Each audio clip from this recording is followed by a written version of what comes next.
di sini kita melihat tadi dari pekerjaan-pekerjaannya. 5 tadi di sini bisa sebutkan apa saja tadi yang dilakukan Tuhan Yesus?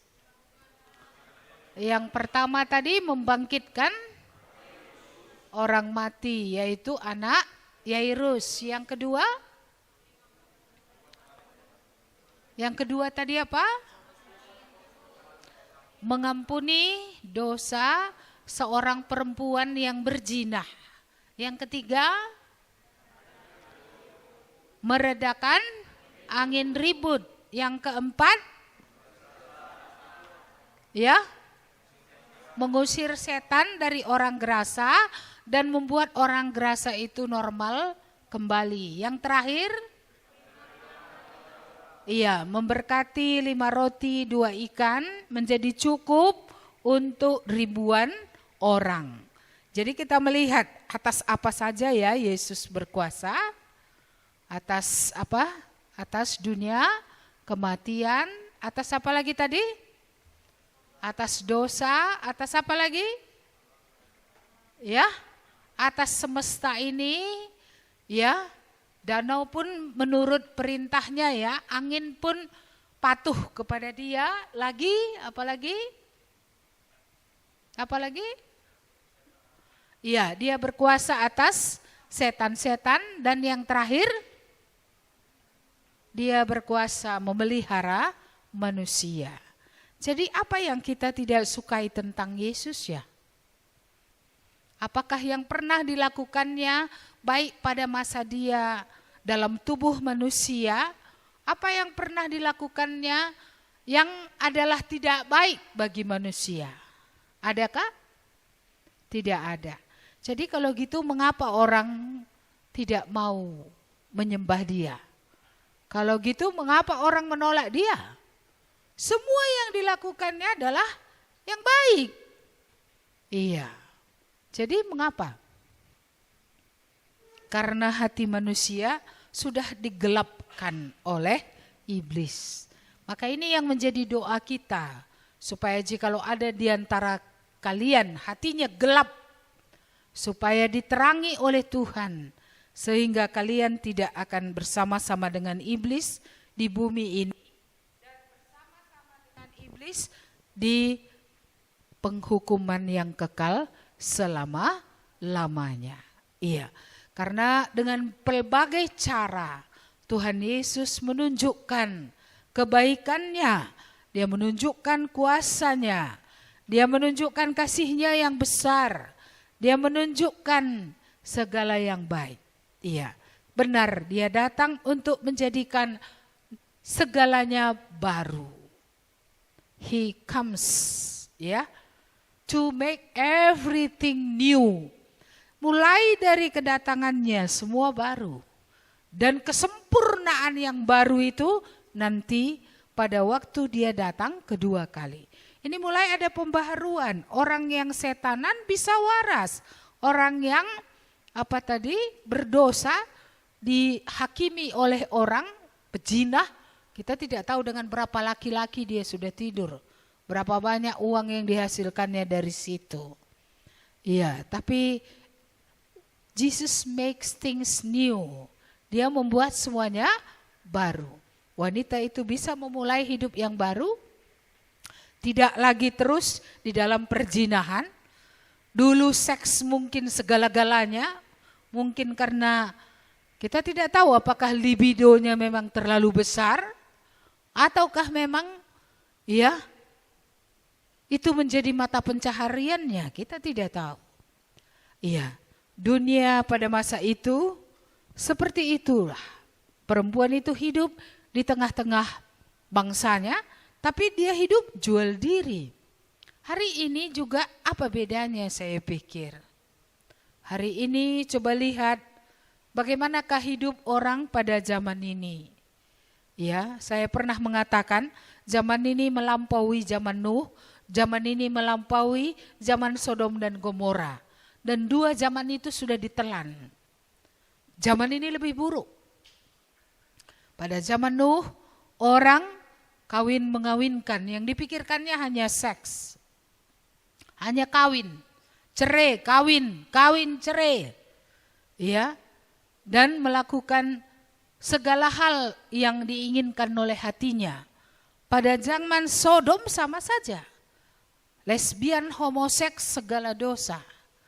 Zaman ini lebih parah. Orang chatting-chatting aja nanti bisa tidur sama. Laki-laki tidak lagi menghormati perempuan. Memandang perempuan rendah. Seolah-olah dia tidak punya ito, tidak punya mama. Kayak mana kalau saudara perempuannya diperkosa orang terus atau dikerjai orang terus, tapi tidak dinikahi? Bagaimana kalau ibunya diperkosa orang? Tapi dia tidak memikirkan itu. Jadi zaman ini lebih edan lagi dari zaman-zaman sebelumnya. Ya, sedang zaman sebelumnya saja Tuhan sudah murka. Zaman purba, ya, zaman Nuh, Tuhan sengaja mendatangkan air bah untuk menenggelamkan, untuk memulai kehidupan baru, mulai dari Nuh dan keluarganya. Ya, memulai yang baru. Tapi itu pun sampai di zaman Sodom sudah tidak terpakai lagi. Sehingga api harus turun dari langit membakar Sodom dan Gomora. Hanya orang benar saja yang hidup. Satu-satunya orang benar di sana dicari seperti yang pernah saya ceritakan. Tidak ada 10, hanya 1, yaitu Lot. Lot keluar. Tapi Lot bukanlah orang yang benar-benar berkemenangan. Dia tidak punya pengaruh rohani yang baik terhadap istrinya. Dia juga tidak punya pengaruh rohani yang baik terhadap anak-anaknya. Istri Lot lebih melihat harta yang ditinggalkan di Sodom. Ketika Tuhan bilang berlarilah, jangan pernah menoleh ke belakang. Istri Lot mendengar kalimat itu, ya. Mengapa dia menoleh ke belakang? Kita tidak tahu apakah ada emasnya di rumah, ada bokornya, atau hartanya. Tapi yang jelas, dia menoleh dan mati menjadi tiang garam. Bagaimana dengan anak-anak Lot? Tidak ada yang rohani. Mereka membuat bapak mereka mabuk. Lalu mereka melakukan incest. Mereka tidur dengan ayah mereka sendiri, mendapat anak dari bapak mereka sendiri. Sengeri apa? Sekotor apa? Herankah kita jika suatu saat Allah murka terhadap bumi di mana tinggal kita ini, ya? Dan murka Allah itu akan begitu dahsyatnya sehingga pada waktu dia datang, ada orang berkata, gunung timpalah saya, supaya saya tidak usah harus melihat dia. Tapi gunung pun tak menimpanya. Ya, mungkin dia berkata kepada laut, laut telanlah saya. Laut pun tak menelannya. Ini adalah keadaan yang paling mengerikan pada akhir zaman. Ketika Tuhan datang kedua kali, pada waktu itu penghakiman yang terakhir. Pada waktu itu tidak ada lagi kesempatan untuk bertobat. Pada waktu itu waktu sudah berakhir. Tadi dimulai film ini dengan carilah Tuhan selama dia berkenan ditemui. Akan datang waktunya. Orang mencari tapi tidak akan bisa mendapat. Ini adalah kesempatan emas yang Tuhan berikan bagi kita. Di tengah segala kegalauan dunia ini, di tengah segala perubahan, di tengah segala yang tidak pasti di dunia. Tapi Tuhan sendiri memberikan kepada kita sebuah kepastian bahwa di dalam Dia masih ada pengampunan dosa. Di dalam Dia masih ada pembaruan. Di dalam Dia there is something new, ada yang baru. Di dalam Dia ada harapan. Lagu tadi berkata, perubahan ajaib jadilah padaku. Sejak kapan? Sejak Yesus aku terima. Di gereja kita ada seorang laki-laki yang datang ke gereja. Sebelum dia datang ke gereja kita tidak pernah mengenal dia. Anak muda, sayang dia gak jadi ikut karena saudaranya kecelakaan. Iya, jadi apa yang terjadi? Ya, dia melihat setan. Iya, dia melihat setan. Selidik punya selidik. Akhirnya saya tahu bahwa dia keturunan penyembah berhala. Dan dia tidak mengerti tentang kemana orang mati, Mamanya adalah orang yang paling dekat dengan dia. Akhirnya dia tiap malam tidur di kuburan mamanya setelah mamanya meninggal. Tiap malam, kesepian mamaku katanya. Jadi di atas kuburan itu tidur dia di situ tiap malam. Supaya mamanya tidak kesepian. Setanan atau enggak nih ya? Iya. Jadi apa yang terjadi? Iya. Akhirnya setelah kami belajar kemana orang mati, kisah Lazarus yang kita lihat filmnya semalam, bahwa ada tempat orang mati, ya kan? Akhirnya dia tahu mamanya tidak ada lagi dalam kuburan. Sejak itulah dia tidak tidur di kuburan. Dia sudah pulang ke rumah, tinggal di rumah. Tapi di rumah dia selalu ketakutan. Di jendela dia melihat bayang-bayang. Dia melihat setan. Di kamarnya sendiri pun dia takut. Mengapa ada setan di kamarnya? Ya. Dia tinggal sendirian, ayahnya sudah lama mati, ibunya sudah mati, belum terlalu lama pada waktu itu, dan dia tinggal sendirian. Jendela dia takut, pintu takut, di kamar sendiri takut, dan memang iblis itu memang datang kepada dia di kamar itu. Iblis itu mau membunuh dia. Ingatkah kita Yohanes 10 ayat 10, pencuri datang untuk mencuri, membunuh, dan membinasakan. Rencana iblis adalah mematikan orang ini. Dia sangat ketakutan. Tapi dia sering ke gereja. Dia sudah mendengar firman Tuhan. Sebelum datang ke tempat kita, dia di tempat yang lain. Tapi setelah dia datang ke Medan untuk belajar firman Tuhan, ikut ibadah, mulai jelas bagi dia, Yesus itu adalah Tuhan. Dia adalah Allah yang lebih tinggi daripada segala kuasa. Dan dia berseru kepada nama Yesus. Yesus Tuhan, selamatkanlah aku. Dia takut dicekek, dia takut mati. Ya, tapi tumbuh imannya kemudian. Bahwa Yesus lebih besar dari segala roh yang ada di dunia ini. Bahkan dimanapun juga. Tidak ada roh yang terbesar selain roh Allah, roh Tuhan kita Yesus Kristus. Itu juga disebut dengan Roh Kudus. Tidak ada yang lebih besar daripada itu. Pendek ceritanya, akhirnya bukan dia diusir setan, bukan dia dibunuh setan. Dia yang akhirnya setelah berseru kepada nama Tuhan, setelah berteriak memohon keselamatan dari Tuhan, ya, maka akhirnya dia menjadi percaya. Dan ketika setan itu datang, akhirnya dia sudah berani berdoa kepada Tuhan supaya setan itu pergi, dan setan itu pergi. Dulu ketika dia mancing ikan, nangkap ikan di sungai, dia lihat setan di atas sungai itu. Matanya bisa melihat, ya, dan dia takut gitu ya. Itu setan di sana sedang berlayar gitu. Hidup seperti itu kayak apa ya? Iya. Dan ketika di gereja juga, di tempat parkiran itu ada setan sana bu katanya. Iya. Akhirnya setelah dia datang sama Tuhan sampai hari ini, lihatnya, dia tidak bisa lagi melihatnya.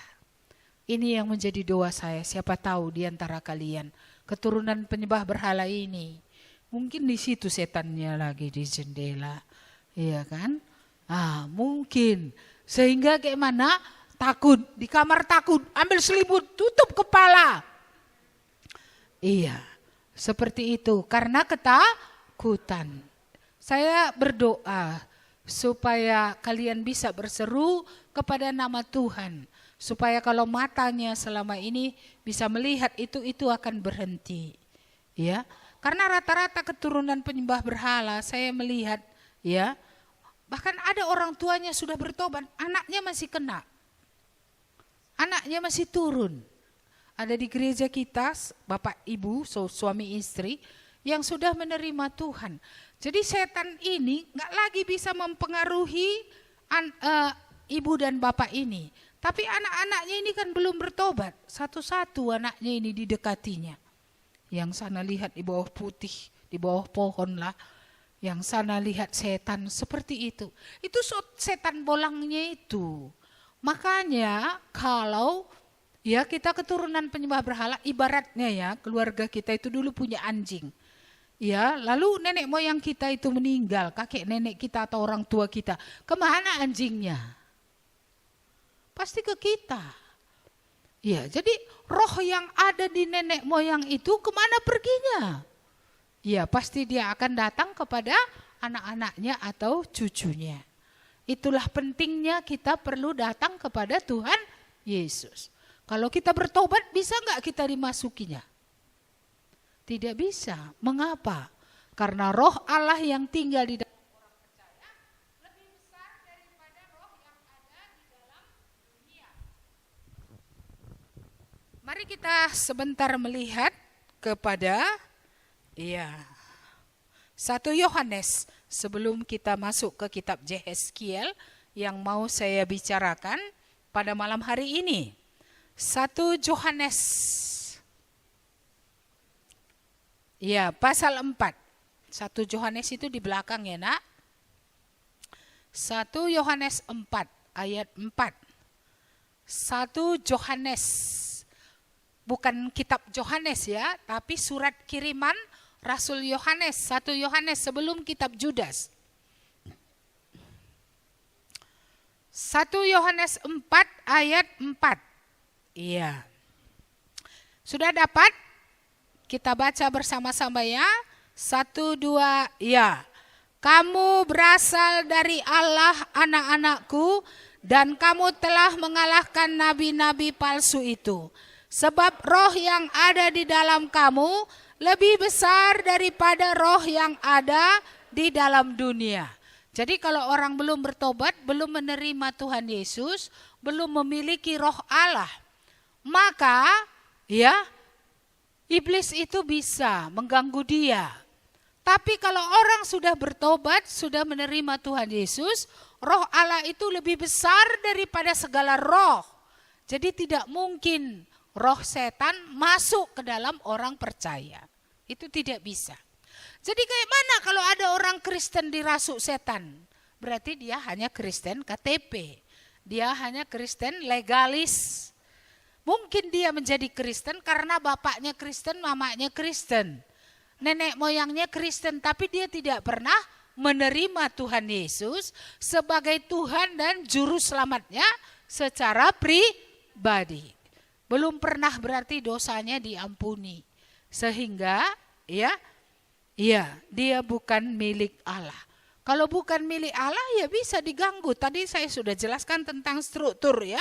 Allah, malaikat, manusia, bumi. Iya, ciptaan yang lain. Ya, jadi memang Allah yang tertinggi, nggak ada yang lebih tinggi lagi. Siapa mau mengalahkan Allah? Nggak ada, dia tertinggi. Di bawahnya tadi malaikat, di bawahnya manusia. Malaikat ini sebagian melayani Allah, melayani manusia, sebagian dia telah menjadi jahat. Dia merusakkan manusia. Dialah si perusak, dia si pendakwa. Dia yang mempengaruhi kita supaya berdosa terus. Supaya pikiran kita kotor, supaya tubuh kita cemar. Supaya kita melakukan berbagai kejijikan. Kita melakukan kekejian dengan penyembahan-penyembahan berhala. Dengan menyembah kepada patung-patung. Dengan memberi makan orang-orang mati seperti itu. Iya, jadi ini adalah janji Allah. Bagi orang yang sudah percaya. Bagi orang yang sudah diampuni dosanya. Allah akan memberikan rohnya tinggal di dalam kita. Dan roh itu lebih besar daripada segala roh. Sehingga tidak mungkin orang percaya dirasuk oleh setan. Sekali lagi, jikalau ada orang yang mengaku Kristen dirasuk setan, itu bukan pertobatan yang sejati. Makanya kalau 2 lapis masih matandu, belum milik Allah itu. Itu bukan karunia atau indera ke-6, bukan. Itu karena kutuk dosa keturunan. Itulah sebabnya kita perlu datang kepada Tuhan. mengakui kutuk dosa keturunan yang kita warisi dari nenek moyang kita, yang dulu menyembah kepada roh-roh, yang dulu menyembah kepada berhala-berhala. Menurut kalian, bisakah orang yang bertobat kena mantra dan tenung? Bisa? Apa kata Alkitab? Mari kita lihat kata Alkitab di Bilangan 23 ayat 23. Iya, supaya kata firman Tuhan ya, jangan kata kita. Bilangan 23 ayat yang ke-23. Bilangan, ya. Bilangan, bukan ulangan. Bilangan 23. Itu adalah kitab Musa ya. Bilangan 23 ayat yang ke-23. Mari kita baca ya sama-sama. Bilangan 23 ayat 23. 1, 2, ya. Sebab tidak ada mantra yang mempan terhadap Yakub ataupun tenungan yang mempan terhadap Israel. Pada waktunya akan dikatakan kepada Yakub, begitu juga kepada Israel, keajaiban yang diperbuat oleh Allah. Bisa tadi kena mantra? Bisa kena tenung? Jadi kalau ada orang seperti saya ceritakan semalam, disempulnya saja lalu perempuan itu ikut seperti kerbau yang dicucuk hidungnya, itu berarti apa? Orang Kristen KTP ya, itu orang yang belum menerima Tuhan Yesus. Mantra masih mempan, hipnotis masih ingat zaman dulu ya, kok zaman dulu berapa tahun yang lalu lah, orang kadang-kadang membuang emas di Sudako gitu ya. Lalu orang-orang yang di dalamnya ya merasa untung, dapat emas gitu. Jadi ada seorang di situ bilang, sama mulah emasnya, tapi bukalah cincinmu, kalungmu kasih aku katanya. Mau pula itu yang tinggal di dalam angkot itu, dikasihlah emasnya yang asli. Setelah itu turunlah dia kan, tinggallah yang tadi menerima emas yang jatuh ini. Pergi ke tukang emas, emas apa? Emas imitasi, emas palsu. Kena hipnotis dia. Banyak orang kena hipnotis ya. Iya. Kalau dia serakah, kalau ada channelnya masuk ya, masuk itu pengaruhnya itu. Sehingga terjadilah banyak kerugian. Kenapa? Karena hipnotis ini tadi. Saya masih ingat ada anak kosan dulu di rumah saya. Pergi ke Sambo, iya kan? Pergi ke Sambo. Iya, dia baru terima uang dari kampung, uang bulanan. Iya, untuk uang makan 1 bulan. Pergi ke Sambo, datang orang Sambo ini. Iya, pakai apa dia? Iya, saya tak tahu pakai yang mana dia. Tapi yang jelas ketika dia ngomong, anak ini terpengaruh. Lalu apa yang terjadi? Semua uang yang di kantongnya dikeluarkannya. Lalu setelah itu, dia berpikir, aku dapat apa? Habis uangku semua. Sampai agak jauh, baru dia sadar. Aku ini sudah ditipu. Jadi tadinya dia nggak menyadari, berarti dia dimanterai. Ya, akhirnya dia mencak-mencak, marah-marah. Marah-marah pun dia mau apa, mau dia buat. Ya, lalu berpikir dia gini, kalau aku teruskan, kalau ku ambil batu, ku lempar dia, kalau dicucuknya perutku mati aku, ke nerakalah aku. Akhirnya pulanglah dia dengan sedih. Seluruh uangnya habis, tapi di situ dia mulai berpikir, mau apa aku dengan hidupku ini? Kemana nanti arahnya ini? Aku bisa dihipnotis, ditipu, uangku habis. Ya, kalau ku pukul orang itu dengan batu, aku ditusuk, aku ke neraka. Sedih, dia pulang dengan sedih. Tapi itulah membuat dia mulai berpikir tentang Tuhan. Jadi kadang-kadang, ya walaupun itu bukan sesuatu yang kita cari-cari, tapi peristiwa dalam hidup ini menuntun kita untuk sampai pada kita ini memang hanya manusia yang berdosa. Supaya akhirnya kita bisa datang kepada Tuhan sumber keselamatan. Apalagi janji Tuhan, saya rasa ini perlu karena banyak mungkin kita dari keturunan penyembah berhala. Mari kita lihat Yakobus pasal 4 ayat 7. Yakobus pasal 4. Yakobus itu ya.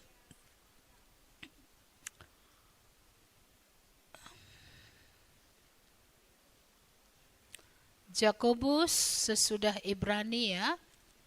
Sesudah Ibrani atau sebelum ya? Sesudah ya. Iya, Yakobus pasal 4 ayat yang ke-7. Yakobus 4 ayat 7. Dapat? Mari kita baca sama-sama ya. 1, 2, ya. Karena itu tunduklah kepada Allah dan lawanlah iblis, maka ia akan lari daripadamu. Sekali lagi, karena itu tunduklah kepada Allah dan lawanlah iblis, maka ia akan lari daripadamu. Ini janji Tuhan kepada orang percaya. Jadi kalau belum percaya, bukan kamu yang mengusir iblis, kamu yang lari dibuatnya.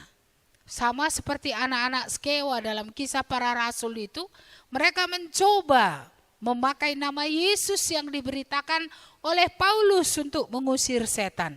Tapi mereka yang akhirnya luka-luka. Mengapa? Karena Yesus itu hanya mereka tahu dari Paulus. Tapi Yesus belum mereka terima dalam hidup mereka. Sehingga akhirnya iblis tidak tunduk. Ya. Iblis malah menyerang dan mereka akhirnya luka.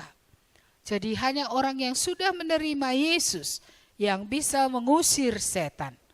Yang ketika dia tunduk kepada Allah, setan diusir dan setan akan lari daripadanya. Mari kita lihat Lukas 10 ayat 19. Lukas 10 ayat 19.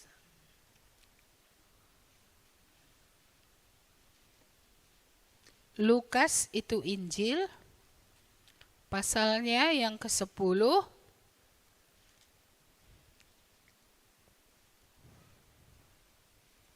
ayat yang ke-19. 10 ayat 19.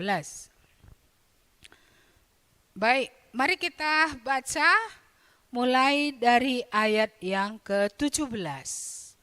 Ya. Sama-sama kita baca 1, 2, iya. Kemudian ke-70 murid itu kembali dengan gembira dan berkata, Tuhan, juga setan-setan takluk kepada kami demi namamu. Lalu kata Yesus kepada mereka, aku melihat iblis jatuh seperti kilat dari langit. Sesungguhnya aku telah memberikan kuasa kepada kamu untuk menginjak ular dan kalajengking, dan kuasa untuk menahan kekuatan musuh, sehingga tidak ada yang akan membahayakan kamu. Namun demikian, janganlah bersukacita, karena roh-roh itu takluk kepadamu, tetapi bersukacitalah karena namamu ada terdaftar di sorga. Jadi ini pengalaman daripada murid-murid Yesus yang diutus pergi ke desa-desa. Ada 70 murid, disuruh mereka pergi berdua-dua.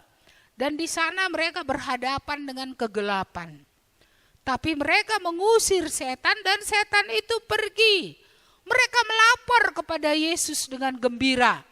Tuhan, setan-setan juga ya takluk kepada kami demi namamu. Lalu Yesus bilang apa? Aku melihat ya setan itu seperti kilat jatuh dari langit. Sebenarnya setan itu adalah malaikat. Dulu dia di sorga melayani Allah. Yesus sudah berjumpa dengan dia di sorga sebelumnya. Ketika Yesus menjadi manusia, datang ke dunia, jumpa lagi di bumi. Karena setannya sudah diusir dari sorga.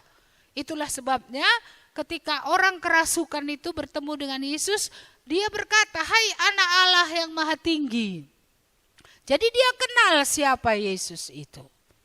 Ya, Yesus pun tahu dari mana asalnya setan itu. Bahwa dia jatuh dari langit, dibuang dari sorga.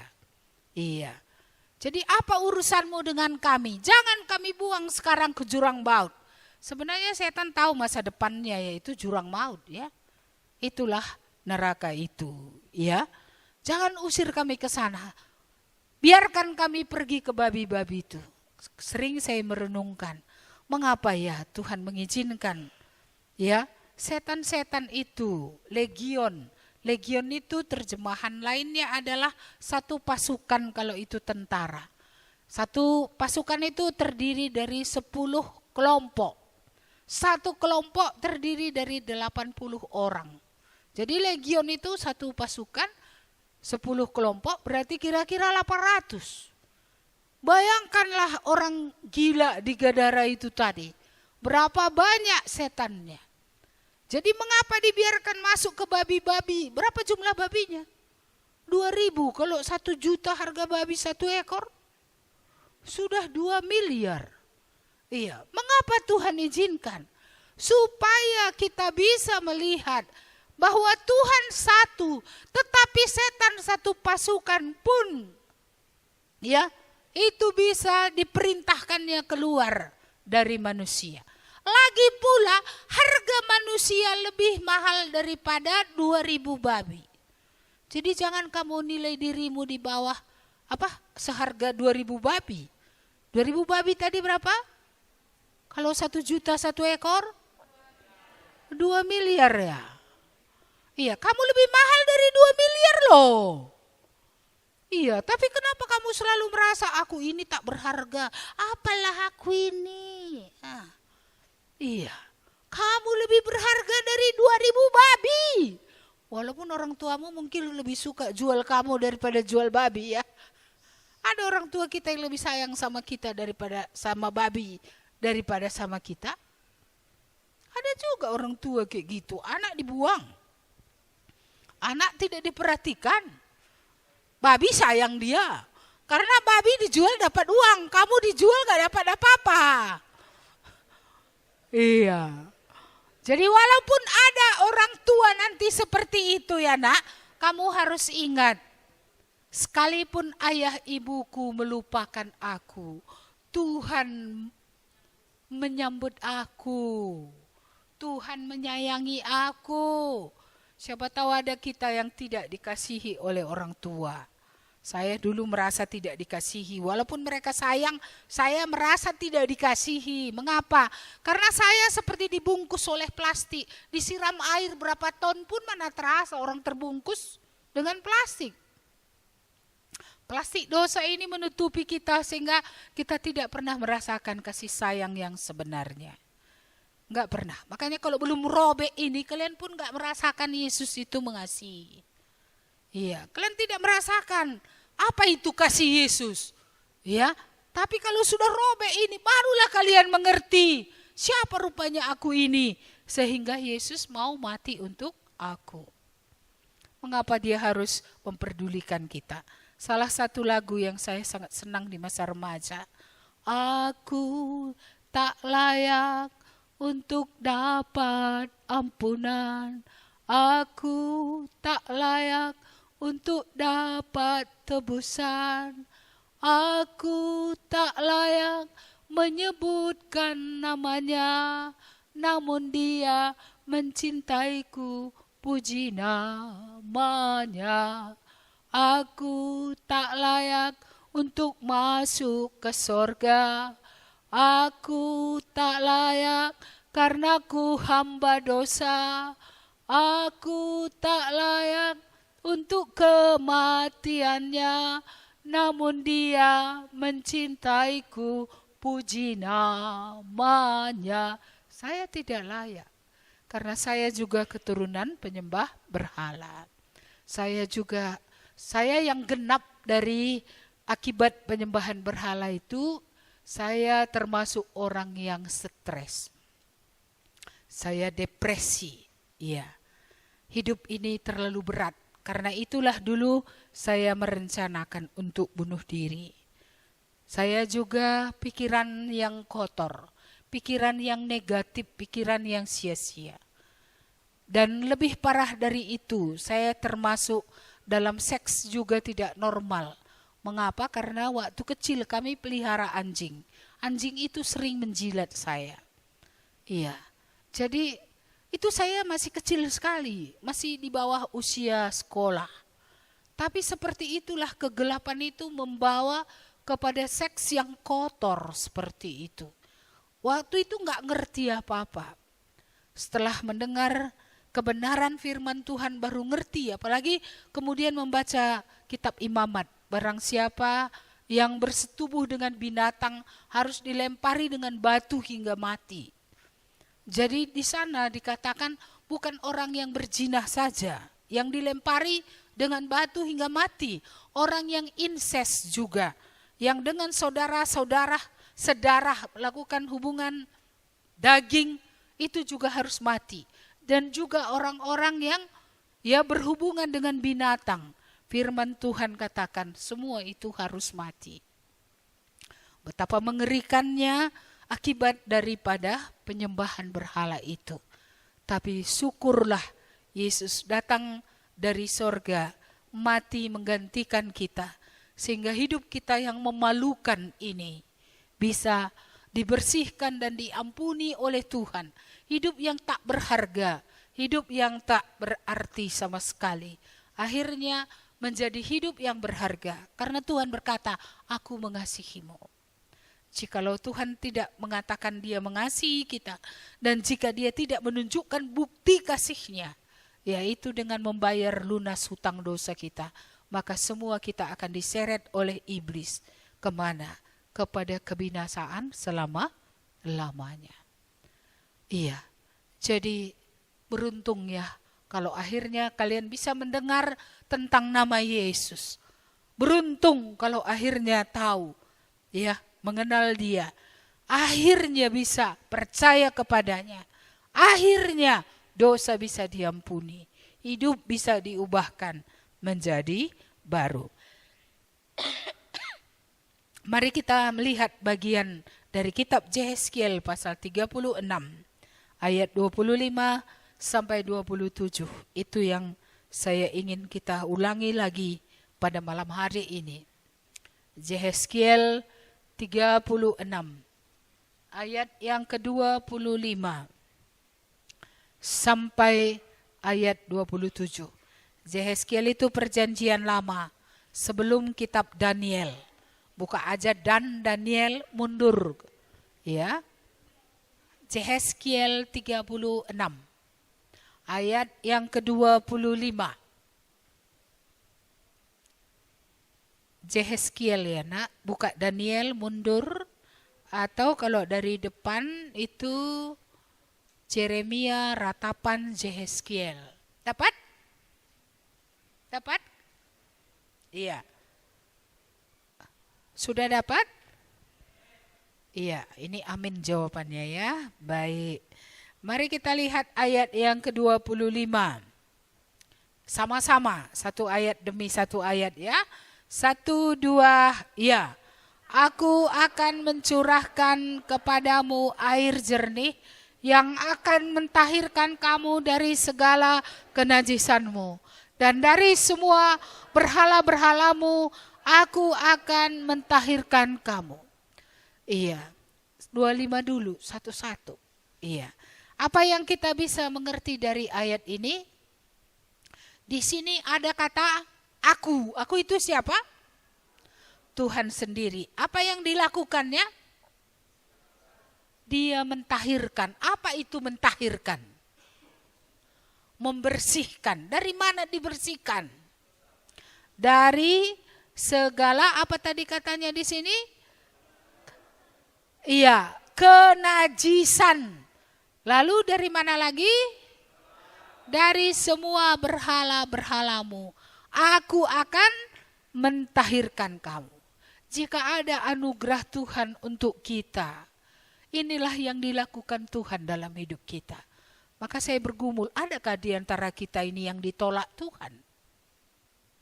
Bukankah firman Tuhan berkata, barang siapa datang padaku, tidak akan ku buang. Bagaimana dengan orang yang gak ada hatinya? Apakah dia sudah tertutup? Apakah pintu sudah ditutup baginya? Sehingga baginya hanya ada kebinasaan. Injil diberitakan menjadi satu kesempatan, anugerah, kesempatan kemurahan Tuhan. Masih bisa kita dengar, masih bisa kita ngerti, masih bisa kita terima. Apa yang Tuhan lakukan? Aku, kata Tuhan, kita tidak sanggup membersihkan dosa kita sendiri. Kita tidak sanggup membersihkan diri kita dari segala kenajisan. Saya dari kecil dibawa oleh guru sekolah minggu ke gereja. Dulu pikiran saya, kalau saya gereja terus, ya maka saya akan menjadi lebih suci. Saya akan menjadi lebih bersih. Ke gereja, ya, walaupun itu penting, tetapi pada waktu itu, dengan usaha saya sendiri, saya tidak bisa bersih. Saya hidup dalam dua dunia. Ketika di gereja saya kayak orang rohani. Tapi ketika di luar saya melakukan apa yang saya mau. Saya mau naik gunung, saya naik gunung. Saya mau lompat dari jendela ketemu pacar, saya lompat dari jendela. Ya. Jadi hidup dalam kemunafikan. Di satu sisi, puji Tuhan, haleluya, nyanyi. Tadi kalian nyanyi, I will sing for Jesus. Benarkah? Dari hati atau mulut? Karena saya dulu rajin nyanyi. Tetapi saya tidak hidup di dalam apa yang saya nyanyikan. Saya hidup munafik. Di gereja orang-orang bilang, tirulah si anu itu. Anak yang baik, teladan, gak pernah absen gereja. Iya, tapi di sekolah saya paling jahat. Saya menggerakkan teman-teman saya untuk apa? Untuk mempermainkan guru-guru yang bodoh. Kalau gurunya pintar, saya rugi rasanya mempermainkan. Tapi kalau gurunya bodoh, ini kurang persiapan, ya sudah, buat sesuatu supaya gurunya itu nangis. Kalau sudah nangis dia senang saya. Jahat saya ya. Tapi itu saya penggeraknya, tapi saya bukan yang melakukan itu. Yang melakukan siapa? Anak buah, teman-teman. Iya, seperti itu. Ini tokoh kejahatan. Iya, pemecah tapi orangnya tidak nampak. Sampai ada satu tetangga saya, pacarnya guru di tempat kami kerja. Nangis dia sama pacarnya. Itu si anu itu saya ditunjuk. Jumpai kamu itu, saya dipermain-mainkannya di kelas gitu. Akhirnya pacarnya jumpai saya. Dek, apa kak? Kau kenal si anu? Pak Sembiring, kenal kak. Kenapa? Tahu kau, itu kawan kakak. Begitulah dia caranya kan. Iya, kenapa rupanya kalau kawan kakak? Kau permain-mainkan dia di kelas sampai nangis ya? Dia gak berpersiapan ngajar, aku bilang. Dia gak berpersiapan ngajar, kayak gitu dia ngajar. Makanya aku main-mainkan. Dek, kasihanilah aku, tengoklah mukaku ini. Kayak mana nanti kalau abangmu itu gak mau lagi sama aku. Abangmu katanya pula. Gak ku kenal pun. Iya kan? Seperti itu. Jadi ada kejahatan ini gak nampak. Tapi Tuhan nampak. Mungkin kalian pun kalau mukanya kan muka alim-alim ini. Iya, tapi gak tahu apa yang dilakukan di belakang sana. Jahat atau bagaimana. Tapi Tuhan tak tahu. Tuhan tetap tahu. Mata Tuhan melihat apa yang kita buat. Buat yang jahat, buat yang baik. Oleh sebab itulah jangan berbuat jahat. Ingat, Tuhan mencatat. Bukan Tuhan melihat saja. Tuhan mencatat. Iya, jadi udah berapa banyak catatan Tuhan tentang kejahatan kita. Entah itu tersembunyi, entah itu nyata. Mari kita kembali. Saya senang sekali ayat ini.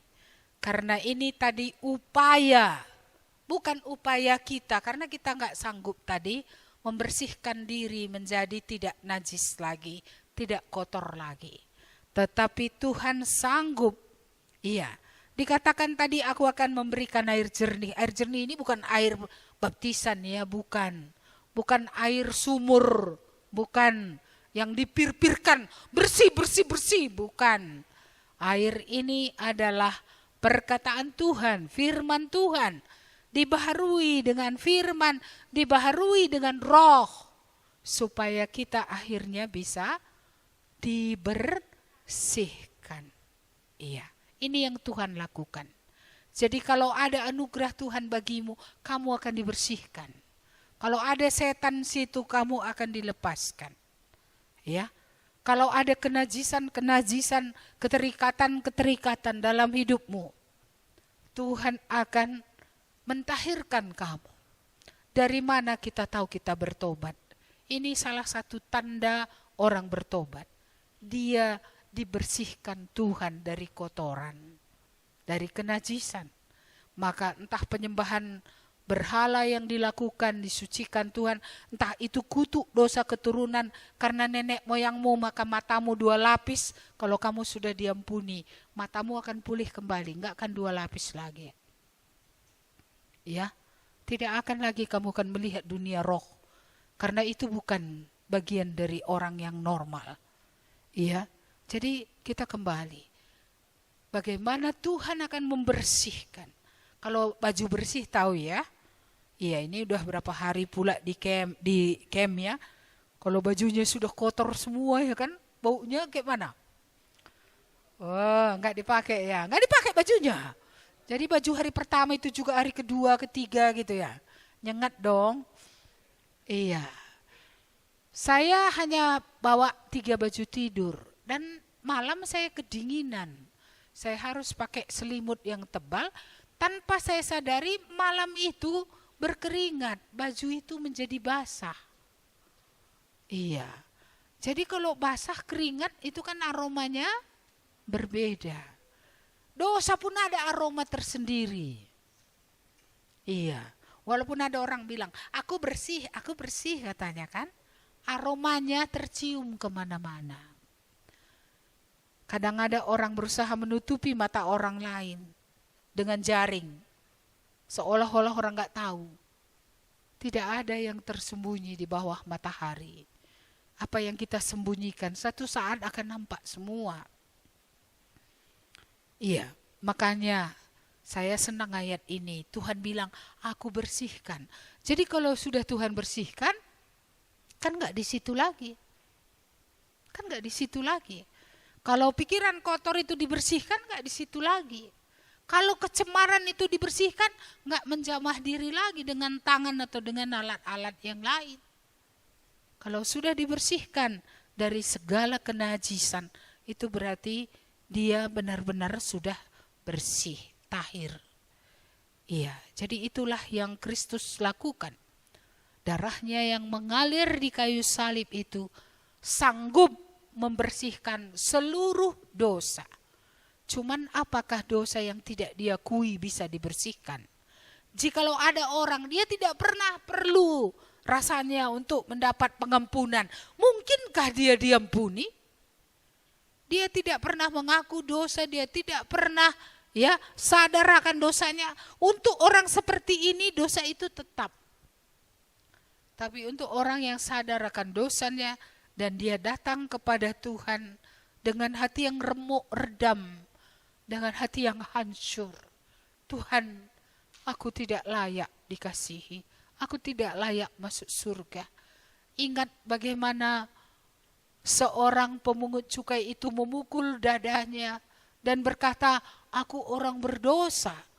Tapi ada orang Farisi yang juga datang ke bait Allah bilang, apa katanya, aku memberi perpuluhan dari segala penghasilanku.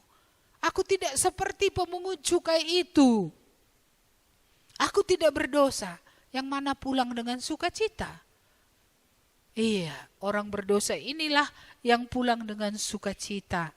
Karena orang yang merendahkan diri, itulah yang ditinggikan Tuhan. Orang yang merendahkan diri, memohon pengampunan, itulah yang diampuni dan dibersihkan oleh Tuhan. Jadi ada kata aku itu Tuhan sendiri. Jadi kalau ada orang berpikir aku sendiri mengusahakan diriku disucikan, gak akan pernah bisa. Kalaupun orang bertapa gak suci juga. Di pertapaan sana pun otak kotor lewat juga. Ya, kalau ada orang berpuasa berpikir kalau tidak makan tidak minum akan menjadi suci, enggak juga. Lagi enggak makan pun bisanya pikiran kemana-mana. Bisa juga hati itu, keinginan itu kemana-mana. Bukan karena enggak makan enggak ada keinginan. Enggak makan pun keinginan bisa ada. Ya, nafsu ini tidak bisa dikendalikan oleh manusia. Jika bukan Tuhan yang mengubahkan orang ini, meregenerasi, ya, melahirkan dia kembali. Maka saya lebih cenderung bahwa air jernih ini adalah kelahiran kembali, pembaharuan yang Tuhan lakukan. Ya, oleh firman Tuhan yang kita dengar ketika kita mendengar firman Tuhan, pembaharuan yang Tuhan lakukan oleh Roh Kudus. Masih ingat Nikodemus malam-malam datang menemui Yesus? Dan Yesus bilang, kalau kamu tidak dilahirkan kembali, kamu tidak bisa melihat kerajaan Allah. Lalu dijelaskan, ya, Nikodemus gak ngerti, kayak mana aku masuk lagi ke perut mamaku, katanya. Tapi Yesus menjelaskan, kamu harus dibaharui dengan air dan dengan roh. Sama dengan ini tadi. Aku memberikan air jernih. Tuhan memberikan kepada kita pembaharuan, pembasuhan, ya, yang dia lakukan sendiri oleh firman yang berbicara kepada kita dan juga oleh Roh Kudus yang menyucikan kita dari segala dosa. Jadi ini yang pertama, Tuhan sanggup membersihkan kamu. Saya senang Filipi 1 ayat 6. Coba kasih tanda dulu Yehezkiel. Kita akan kembali ke sana. Kita akan lihat dulu Filipi pasal 1. Filipi di mana itu ya? Galatia, Efesus, Filipi, Kolose. Iya, berarti sebelum Kolose. Iya. Filipi 1 ayat 6. Dapat? Kita baca bersama-sama. 1, 2. Ya. Akan hal ini aku yakin sepenuhnya, yaitu ia yang memulai pekerjaan yang baik di antara kamu akan meneruskannya sampai pada akhirnya pada hari Kristus. Iya, jadi gak usah kamu takut bagaimana hari esok. Karena ia yang memulai, dia tidak stop. Dia akan meneruskannya. Sampai kapan? Sampai Yesus datang kedua kali. Jadi dia terus, dia tadi yang mengampuni, menyucikan kita, membersihkan kita. Besok dia juga yang akan menjagai kita, menuntun kita. Kalau ada kejatuhan dia lagi membersihkan kita. Inilah termasuk dosa yang tidak mendatangkan maut. Tapi bukan aku sengajalah berdosa ya, enggak. Namanya jatuh kan gak ada orang berlari-lari. Aku kejatuhkanlah diriku gitu ya kan. Gak ada. Tapi dia tergelincir dan dia jatuh. Dan ketika dia terjatuh, dia sedih. Mengapa? Karena roh Allah yang di dalam dia juga sedih. Ketika Tuhan sedih, dia juga ikut sedih. Maka tanda orang bertobat, kalau dia berdosa dia sedih. Tapi kalau orang yang tidak bertobat berdosa ketawa-ketawa. Ketawa dia. Hihihi, bisa kutipu tadi si Anu itu katanya. Ya kan? Gak tahu dia. Uangnya tadi kuambil katanya. Kiki katanya. Iya. Jadi ini kalau kayak gini, ini bukan orang yang sudah dibaharui oleh Tuhan. Kamu kalau berdosa ketawa enggak? Ketawa? Iya. Kamu tidur dengan perempuan, habis itu kamu ketawa, gitu ya? Atau kamu nonton pornografi lalu cikikikiki gitu ya? Iya. Kalau ada yang kayak gitu, dekat kalilah kamu ke api itu. Tetapi orang yang sudah mendengar firman Tuhan, ketika dia berdosa, dia akan seperti Daud. Apa kata Daud? Tulang-tulangku pun sakit semua. Aku mengeluh sepanjang hari, sebab tanganmu menekan aku dengan berat. Apa kata Daud? Kutetapkan hatiku. Aku tidak mau terus seperti ini. Aku tidak mau terus dalam dosa ini. Dosaku kuberitahukan kepadamu. Dia bukan komitmen saja. Komitmen gak ada gunanya. Melakukan itu baru berguna. Komitmen itu seolah-olah kendali itu pada kita. Kita tidak berkuasa atas diri kita. Kita hanya harus datang kepada Tuhan. Dan Tuhan yang harus membarui hidup kita. Jadi sekali lagi, saya harap ini menjadi berkat bagi kita. Bukan kita berusaha membersihkan diri, tapi Tuhan membersihkan kita. Cuma Dia mengingatkan kita, nakku ini dulu pernah kau lakukan. Ketika kita diingatkan, datanglah kepada Dia dengan bersujud. Tuhan ampuni aku, dulu aku melakukan hal ini. Dulu Tuhan ketika di pramuka itu, kami terbakar tenda kami. Dikasih orang sama aku sirih. Ku minum dulu sirih itu. Ku bilang aku gak percaya tapi ku minum juga. Aku bersalah di hadapanmu. Ampunilah aku. Segala kuasa setan yang merasa berhak atas diriku karena sirih ini sudah diberkati lebih dahulu. Aku berdoa supaya Tuhan melepaskan aku dari sana.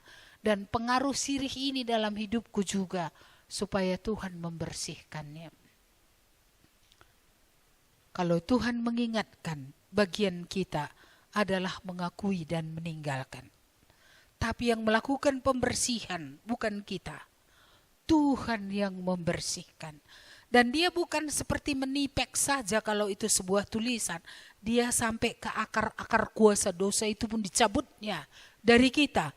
Sehingga satu saat kamu akan heran sendiri. Kenapa aku gak bisa berdosa lagi ya? Saya dulu pernah sampai heran seperti itu. Kenapa bisa? Gak bisa lagi gitu. Saya lihat orang lain bisa, saya kok gak bisa. Saya akhirnya mengerti bahwa Dia bukan saja mengampuni, membersihkan, tapi kuasa dosa itu juga dicabut. Sehingga benar-benar tidak ada kuasa dosa lagi yang berkuasa atas orang yang percaya, yang sungguh-sungguh sudah menyerahkan semuanya kepada Tuhan. Mari kita kembali, ingat Filipi ini tadi ya, dia sudah memulai, dia akan melanjutkan. Kalau ada yang kelupaan, nanti dia akan ingatkan. Karena sudah terlalu banyak dosa kita, bisa saja kita ada lupa. Nanti dia akan ingatkan. Ketika dia ingatkan, akuilah dan tinggalkanlah. Akuilah. Ya, terimalah pengampunannya, lalu tinggalkan. Jangan kembali lagi ke sana. Sama seperti muntah yang sudah kita muntahkan. Jangan jilat lagi, telan lagi. Orang yang kembali kepada dosanya itu sama dengan menjilat kembali kotoran yang sudah dia keluarkan dari mulutnya. Jijik ya? Jijik kalau kita kembali lagi kepada muntahan kita. Udah kita buang, kok kita jilat lagi? Kita sudah datang kepada Tuhan untuk disucikan dari situ. Jangan pernah kembali lagi ke sana. Masih ingat apa kata Tuhan kepada perempuan itu? Pergilah, jangan berbuat dosa lagi. Supaya kepadamu tidak terjadi yang lebih buruk.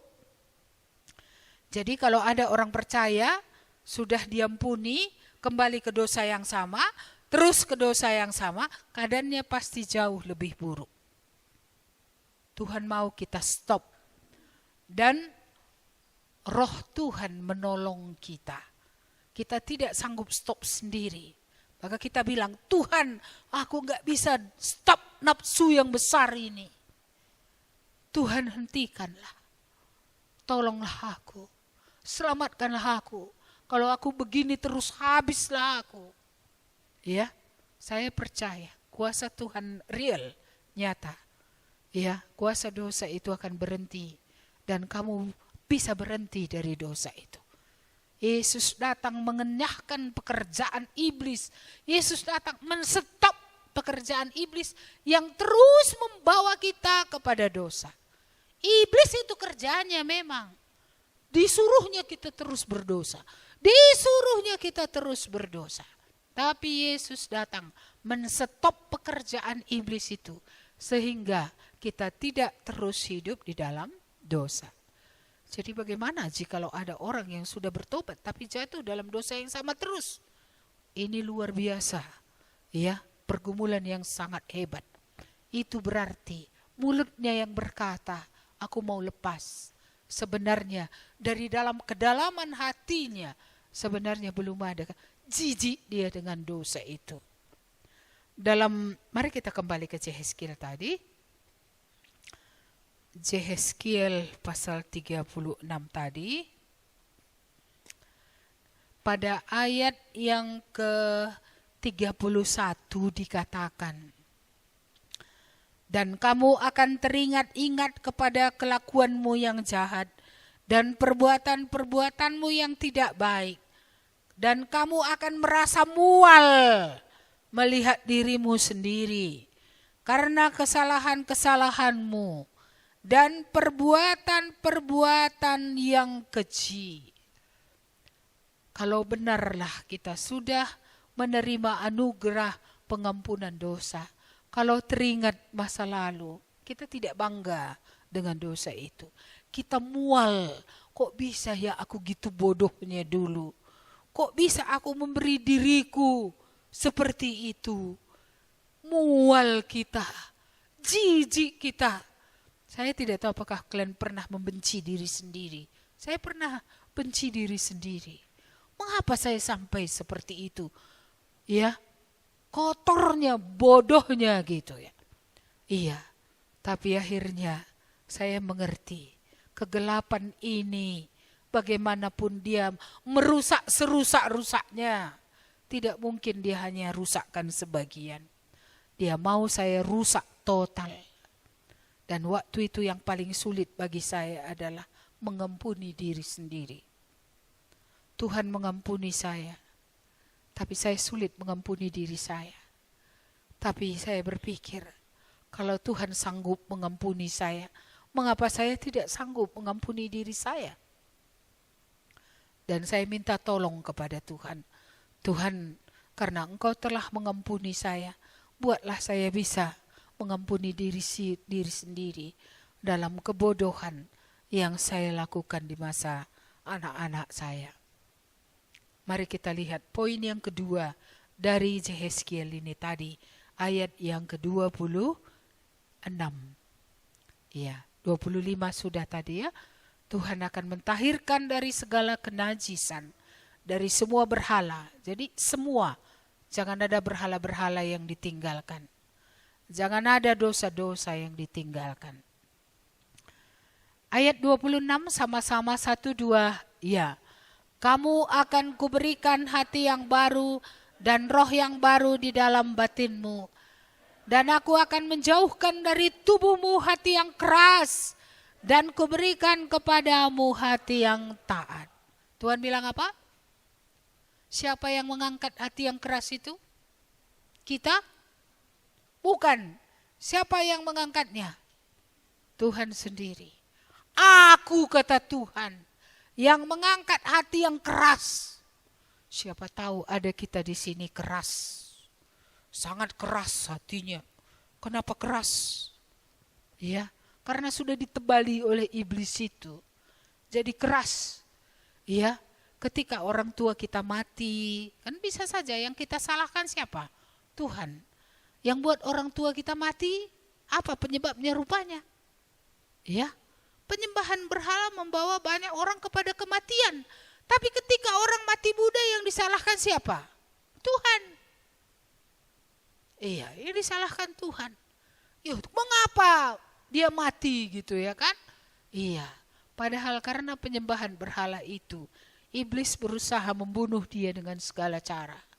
Ya, membuat hidupnya tidak tertib. Dan akhirnya ya, terjadilah kematian dini, kematian muda. Iya, seharusnya yang kita benci siapa? Iblis. Ya. Seharusnya yang dibenci itu iblis, bukan Tuhan. Iblis yang memporak-porandakan. Iblis yang menghancurkan keluarga. Iblis yang menghancurkan pribadi-pribadi. Ketika iblis menyeret orang kepada dosa seksual, kena HIV. Salah siapa? Salah Tuhan? Bukan. Salah orang itu yang mau mengikuti apa dikatakan oleh iblis. Iya, masih syukur ya. Saya bilang tadi sama seorang anak, orang tuamu HIV, kau tidak kena. Kau lihatkah anugerah yang besar? Karena seharusnya kau anaknya, kau dilahirkannya. Kau seharusnya kena. Kau seharusnya mati lebih awal. Tapi kau hidup, kau tidak kena. Tidakkah kau lihat itu anugerah Tuhan?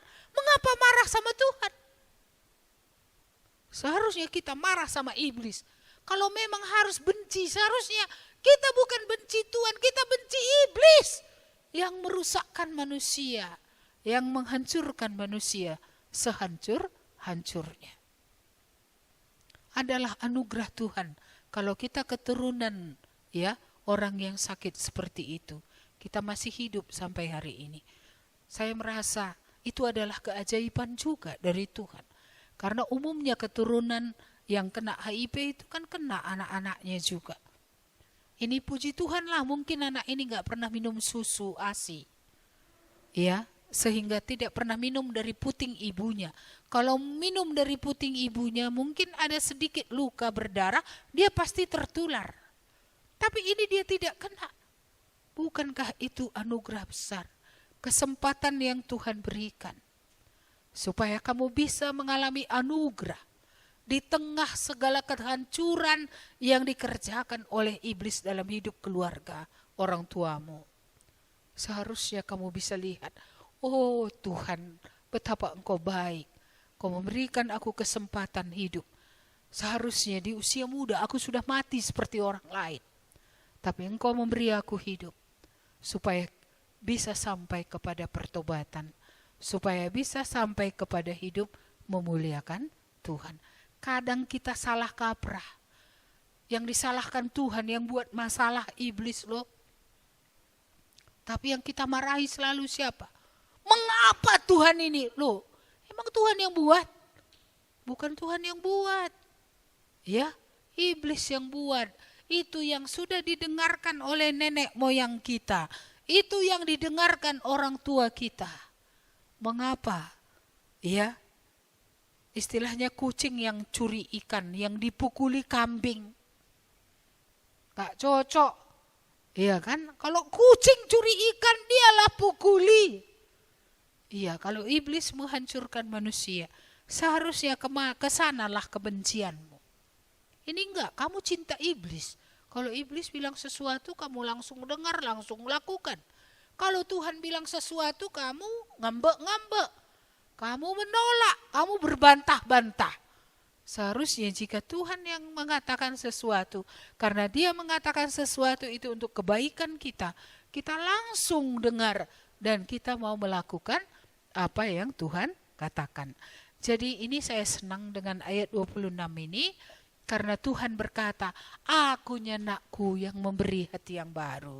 Aku yang mengangkat hati yang keras dari hatimu. Maka kalau ini belum jadi, ini minta. Saya dulu berulang kali mau minta ini. Bersihkanlah aku Tuhan dari segala kenajisan. Aku gak ingat apa saja yang pernah ditempelkan ke hidupku ini.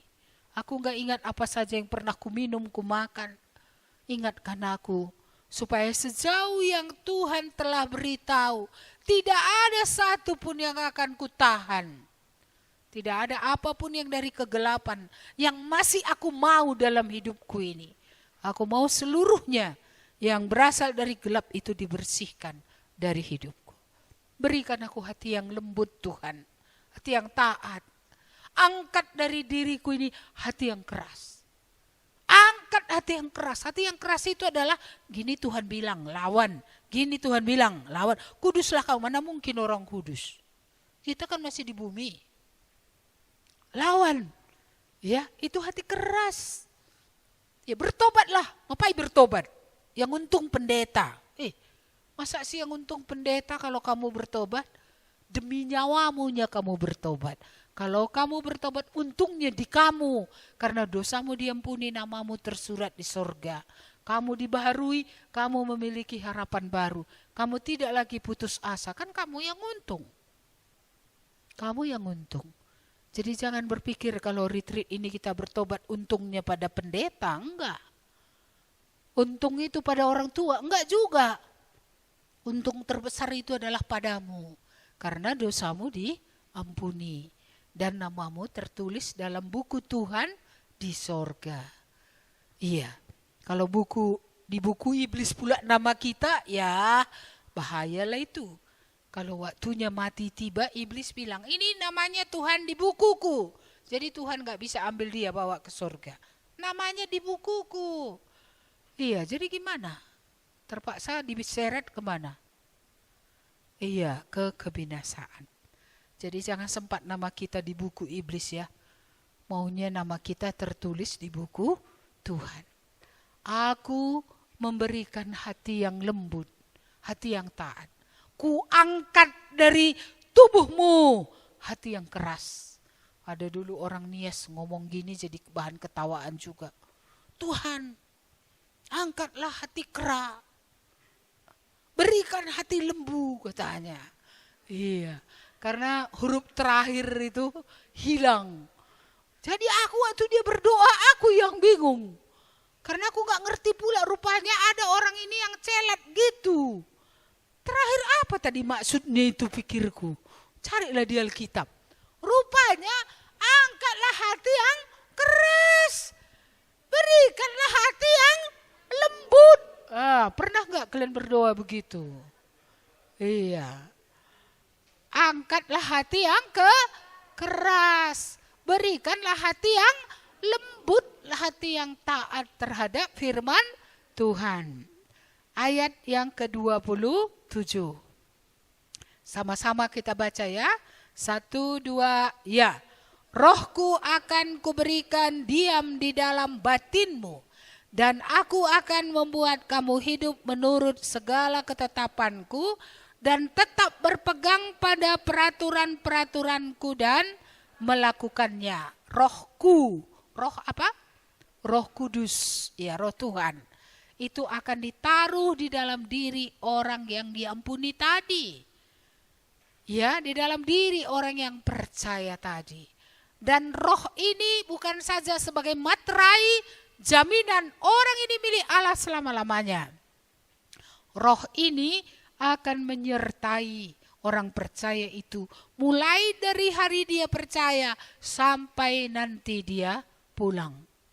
Ya, roh Tuhan akan terus menyertai dia. Dan roh inilah yang akan memberi dia kekuatan melakukan firman Tuhan. Jadi kalau ada orang bilang, kayak mana kalau jatuh? Orang roh itu kok yang membuat kita melakukan firman Tuhan. Roh itu kok yang memimpin kita. Roh itu yang memberi kita kekuatan. Roh itu yang membawa kita kepada seluruh kebenaran. Roh itu yang membimbing kita, mengapa takut? Iya, bukankah tadi dia memulai, dia akan melanjutkan sampai selesai? Iya, sampai selesai. Jadi gak perlu takut jatuh. Tuhan yang akan membuat orang ini melakukan firman Tuhan. Membuat orang ini suka melakukan firman Tuhan. Saya setelah bertobat gak pernah bisa berhenti baca firman Tuhan. Saya dimarah-marahi. Gara-gara apa? Lupa makan gara-gara baca firman Tuhan. Lalap mau kubacain. Tebu kurasa, manis kurasa. Ini kayak mana lagi ya? Ini kayak mana lagi ya? Ini kayak mana lagi ya? Gitu. Tiap hari suruh stop aku baca firman Tuhan, gak bisa aku. Iya, aku seperti bayi yang baru lahir itu. Haus terus. Gak pernah aku disuruh-suruh. Baca firman Tuhan ya, baru baca gitu. Gak ada. Saat teduh ya, gak pernah aku disuruh-suruh. Aku malah disuruh berhenti baru bisa. Ya, disuruh apa tadi? Stop dulu, makan dulu gitu ya. Nah, kalau suruh jangan jangan baca gitu gak bisa kok. Saya duduk gitu ya, saya terus baca. Ini gimana ya, Tuhan ini gimana? Maka sebenarnya awal pertobatan saya rasa gak ada dalam tempo setahun. Saya menyelesaikan seluruh Alkitab ini. Lalu jangan berpikir karena sudah saya baca semua dari awal sampai akhir saya ngerti semua. Enggak, sebagian besar saya mengerti. Tapi ada saya tak mengerti. Saya mau baca ulang lagi. Supaya aku mengerti seluruh isi hati Allah itu seperti apa. Iya, jadi ku baca terus. Iya, bahkan akhirnya ku beli lagi bahasa Karo. Ku baca lagi bahasa Karo. Ku beli lagi bahasa Inggris. Ku baca lagi bahasa Inggris. Jadi dalam berbagai bahasa ku baca. Jadi akhirnya bagaimana? Aku bisa memahami firman Tuhan. Berdiri di atas firman Tuhan. Mulai dari sejak muda. Dari sejak masa remaja. Ya, baca terus. Ada bagian gak ngerti aku, berdoaku. Tuhan bagian ini belum ngerti aku. Satu dulu yang terus tergaris dalam pikiran saya. Kalau ada bagian Alkitab gak mengerti, penjelasannya pasti di bagian lain. Kalau belum ketemu penjelasannya di bagian lain, bukan Alkitabnya yang salah, aku yang belum mengerti. Maka saya selalu doakan, kalau ada satu bagian yang saya belum pahami, Tuhan suatu saat nanti kalau aku baca jawabannya, ingatkan aku tentang hal ini. Bahkan sering kali saya mencatat juga ya kan, yang ini saya belum mengerti. Oke, saya menunggu waktu Tuhan. Ada yang cepat Tuhan kasih saya pengertian, tapi ada bagian-bagian Alkitab yang berangsur-angsur baru saya bisa memahaminya. Roh Kudus membuat kita suka firman Tuhan. Roh Kudus membuat kita suka melakukan apa yang Tuhan katakan. Iblis membuat kita suka berdosa. Roh Kudus membuat kita suka ya mengikuti Tuhan, menaati Tuhan. Jadi kalau ada kalian bergumul tentang apakah aku ini bertobat atau tidak, coba lihat 3 hal ini tadi, terjadikah atau tidak? Adakah sudah dibersihkan? Adakah pengampunan dosa? Itu ya. Kalau baju bersih tadi tahu ya? Iya, tidak bau ketek lagi. Iya, stainnya pun yang cacat-cacat ya sudah dibersihkan. Tanda orang dibersihkan, tanda piring bersih tahu ya? Tadi makan, bersih piringnya. Kalau kotor kalian mau pakai tidak? Iya. Kalau baju bersih tahu? Hidup bersih tahu? Tahu, oh tahu. Kirain gak tahu ya. Tahu, iya. Aromanya pun beda ya. Iya, bukan aroma dosa lagi ya kan? Iya, yang kedua tadi apa? Hati yang baru. Apa hati yang lama? Keras, bahasa Karona mekeng. Bahasa Bataknya apa itu ya? Jugul. Jogal. Oh, jogal ya. Jogal. Iya. Mekeng. Iya. Kalau bahasa Indonesianya tadi apa? Keras. Diganti jadi kera. Diganti jadi taat, lembut. Iya. Hati yang mau patuh terhadap firman Tuhan. Yang ketiga tadi apa? Ada roh Tuhan diberikan tinggal. Jadi sejak hari kita menerima Yesus, ada roh Allah tinggal di dalam kita, itu membuat kita tidak pernah lagi sendirian. Jadi ketika kamu di dalam kamar, ya, menonton yang tidak baik, roh Tuhan di situ loh. Kamu ajak dia nonton sama ya. Karena sejak orang menerima Yesus, roh Tuhan ada di dalam dia, menyertai. Jadi kalau kamu buka yang gak beres, berarti dia ikut nengok dong. Ya, maka roh Tuhan ini yang mengingatkan kita, gak cocok kamu buka itu. Ya, bukan pula, iya Tuhan, kalau gitu Tuhan tolong Tuhan tutup laptopnya. HP-nya, gitu ya? Enggak. Kalau roh Tuhan sudah di dalam kita, kita harus bekerja sama. Tuhan bilang, klik, matikan. Matikan. Sama seperti Lazarus. Tuhan kan enggak bilang kepada orang-orang, ya, bangkitkan Lazarus. Enggak bisa. Tuhan bilang apa? Buka kain-kainnya. Kenapa? Karena itu bisa mereka lakukan. Gulingkan batunya, bisa. Kembalikan napasnya, nggak bisa. Itu bagian Tuhan. Tapi bagian orang apa tadi? Gulingkan batunya. Kan nggak perlu pakai kuasa ajaib dari sorga, supranatural.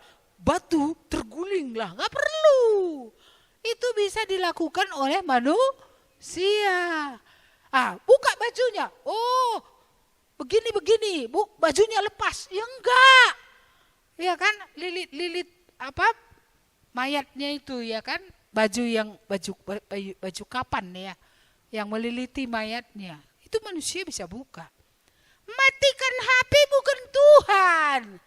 Jangan nanti Tuhan nggak bisa kulepas. Buatlah HP ku sambar petir. Ya, yang Tuhan suruh tutup ya tutup aja, kan gitu ya. Nggak pula kita berdoa sambar petir lah. Ya, nanti sekali rumahmu disambar petir. Jadi kau gak punya rumah lagi. Gara-gara bagianmu tidak kamu lakukan. Bagianmu mau kamu suruh Tuhan yang lakukan. Masih ingat ketika Tante Potifar menggoda. Siapa namanya itu ya? Si Yusuf. Kayak mana kira-kira? Aku kuat kok berdoa aku. Dipegang, digerayangi Tante Potifar kan, berdoa saja aku gitu. Apa yang kalian pernah baca di Alkitab? Lari, itu bagian siapa? Yusuf. Dia nggak bilang, berdoa dulu ya, aku cukup kuat kok, nggak apa-apa. Iya, kalaupun digerayangi, kalaupun disentuh, enggak. Dia lari. Apa dia jantan? Yusuf itu jantan atau bencong ya? Jantan. Jadi jangan pikir kalau lari dari dosa itu enggak jantan. Yang menyerah sama dosa yang bencong. Itu yang tidak jantan. Iya, bukan laki-laki.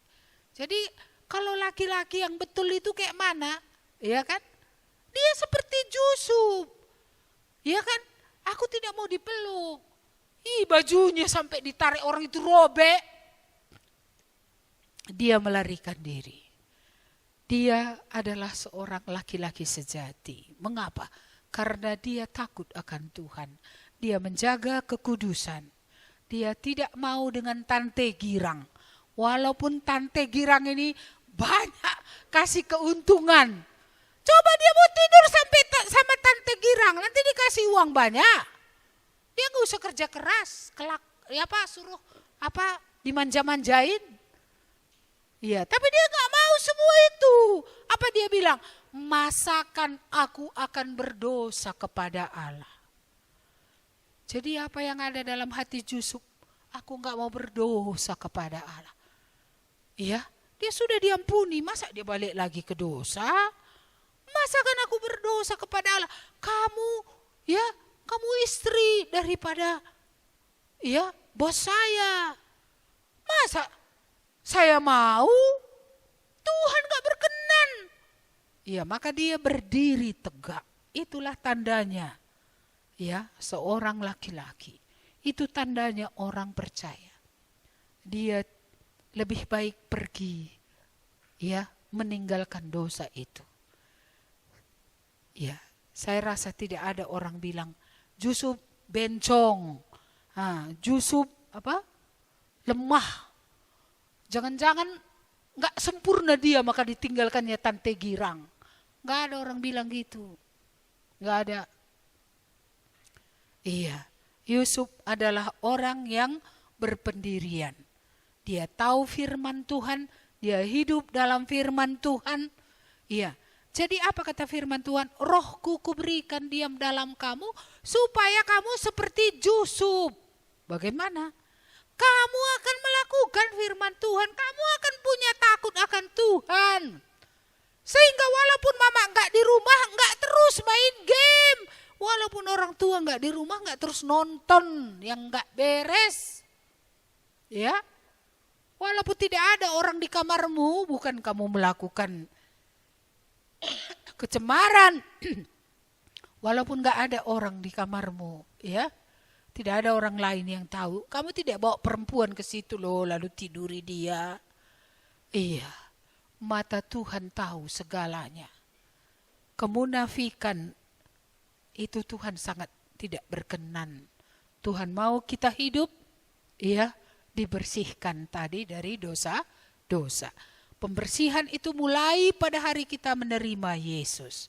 Tapi kita terus dibersihkan karena seperti yang saya katakan tadi, kita masih berjalan di dalam dunia.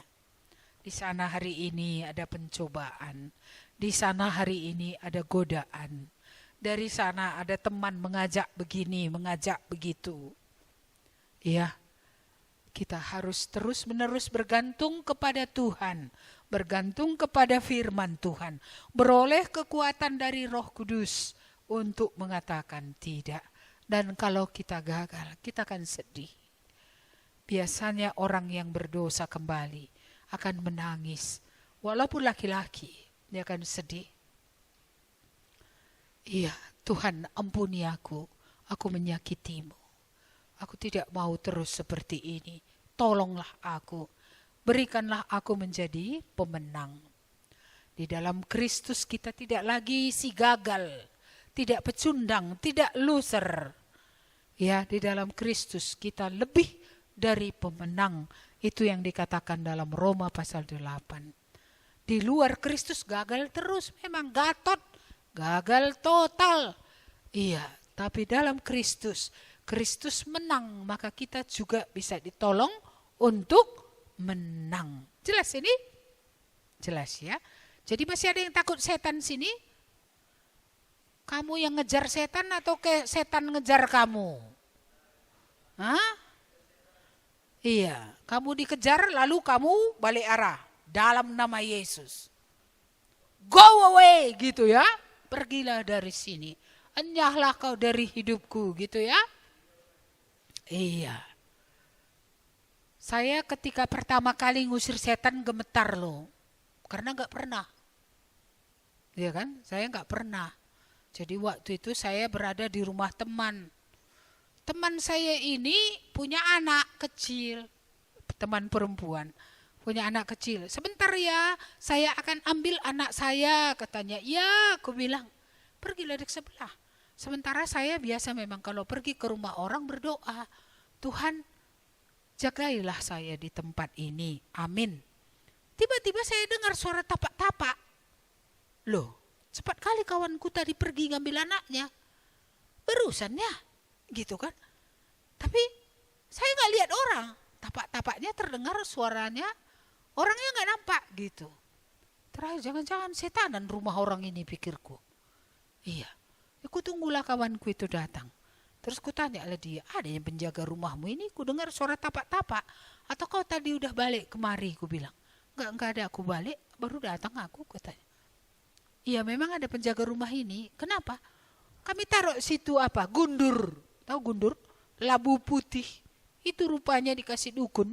Jadi penjaga rumahnya. Jadi rupanya itulah yang jalan-jalan itu. Wah. Kayak mana aku nginap malam ini di rumah ini, pikirku lah. Ya kan? Tapi saya berdoa, tolonglah saya supaya bisa memberitakan Injil kepada orang ini. Belum pernah kan ketakutan juga awak kan? Iya. Jadi akhirnya kayak mana cerita Tuhan Yesus aku. Terus aku bilang, maunya kau datang semua Tuhan Yesus itu? Mau. Tapi ini udah datang dia cekeknya leherku, kutanya. Beh, cemana pula ini? Iya kan? Cemana pula ini cekeknya leherku, katanya. Kalau cekeknya matilah nanti anak ini, pikirku. Iya. Tapi Tuhan bilang, tanda-tanda ini menyertai orang percaya. Ya. Mereka akan mengusir setan-setan. Mereka tadi diberi kuasa atas ular dan kalajengking. Itu bukan ular di laut sana maksudnya. Tapi ini maksudnya kuasa-kuasa gelap, roh-roh jahat. Jadi saya mau praktek. Gimana caranya ya gitu. Gak pernah. Jadi akhirnya kayak mana nyanyi saya supaya semangat saya. Supaya saya gak takut. Yesus disalib bagiku. Yesus disalib bagi. Saking kuat, saking takutnya nyanyinya kuat-kuat. Tapi sebenarnya yang menolong saya kata-katanya itu, Yesus sudah disalib, dia sudah bangkit dari antara orang mati. Ya, dia itu Allah, dia itu berkuasa, dia pemenang. Sementara saya nyanyi itulah iman saya pulih. Akhirnya baru saya bilang, dalam nama Yesus, yang mencekek lehernya itu lepas. Gak boleh lagi kau pegang lehernya, gitulah. Jadi dia awalnya gak bisa menyebut nama Yesus. Gitu gak bisa menyebut nama Yesus. Setan yang membuat dia gak bisa menyebut nama Yesus. Aku perintahkan dalam nama Yesus engkau keluar dari dia. Keluar. Barulah terakhir dia sudah bisa berdoa sendiri. Iya. Jadi itu pengalaman perdana dulu ketika masih muda. Genaplah firman Tuhan itu. Bahwa roh yang di dalam aku lebih besar dari roh yang ada di dalam dunia. Sehingga aku tidak bisa dirasuk. Dan roh yang di dalam itu memang benar-benar menyertai. Dan Tuhan menggenapkan janjinya. Bahwa orang percaya diberi kuasa atas roh-roh jahat. Jadi dalam nama Yesus roh jahat itu diusir dan pergi. Ini pengalaman ibu. Waktu itu ibu bukan pendeta, anak sekolahnya. Cuman aku praktek lah lakukan. Gitu juga dulu ada kami ke kampung, ada bapak-bapak. Matanya lamur, gak bisa lihat.